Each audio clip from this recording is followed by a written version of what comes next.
Կներեք, դուք վստահված անձ եք ու դուրս եք հրավիրել հանձնաժողովի նախագահին, կարող եմ ճշտել ինչ ունեք այս պահին քննարկել։ Ես բան եմ հարցնում, ինչ կա, որ 100 տարի ճանաչում եմ։ Դե բան չասեցի, բայց այս պահին ընտրություն ընթանում, ինչ եք։ Ինչ կա այնտեղ լուջավոր։ Հանրությունը թող ընթանա, ես իրեն դուրս չեմ հրավիրել, ես ծխում եմ, ինքն էլ է դուրս եկել։ Դուրս եմ եկել, Բայց դուք եք դուրս հրավիրել, ես դա նկատեցի։ Ես լրագրող եմ։ Ասեք, հարցերը տվեք։ Դե ինձ հետաքրքիր էր, ինչի այս պահին հանձնաժողովի նախագահին դուրս հրավիրել, ինչ հարցակումներում վստահված անձը, ով ավելի վաղ ինչ-որ ուղղորդումներ էր անում մարդկանց։ Ով է ձեզ ասում։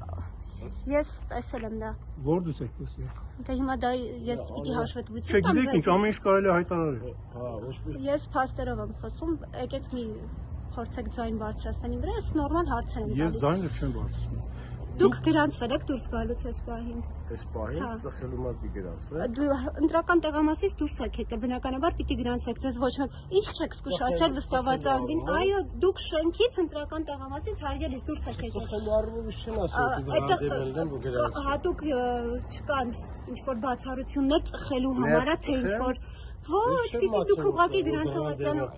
հանձնաժողովի նախագահին եմ, պարոն Մելքոնյան, ինչի վստահված անձը տեղյակ չի, որ ընտրական տեղամասը լքելու պարագայում պիտի գրանցամատյանում գրանցվի, հետո դուրս գա։ Լքած չի, հիմա մենք ներսում ենք ընտրական տեղամասը։ Հարգելիս բացառություն չկա, այնտեղ նշված չի օրենքի մեջ, որ հատուկ եթե ծխելու համար է կամ ջուր խմելու համար է, շենքը փաստացի լքել է։ Պիտի գրանցամատյանում ժամով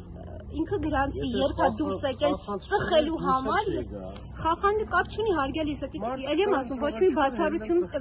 դուք լքել եք ընտրական տեղամասի շենքը այս պահին, դուրս եք եկել, ինչի չեք գրանցվել։ Ես ինձ չեն ասել, որ ծխելու գրանցվես, նորերն ես ծխես։ Դե հիմա դուք արդեն գիտեք, ինչ չի պատշաճ կերպով տեղեկացվել վստահված անձը։ Ստեփան ջան, անջատեք գնանք ներս։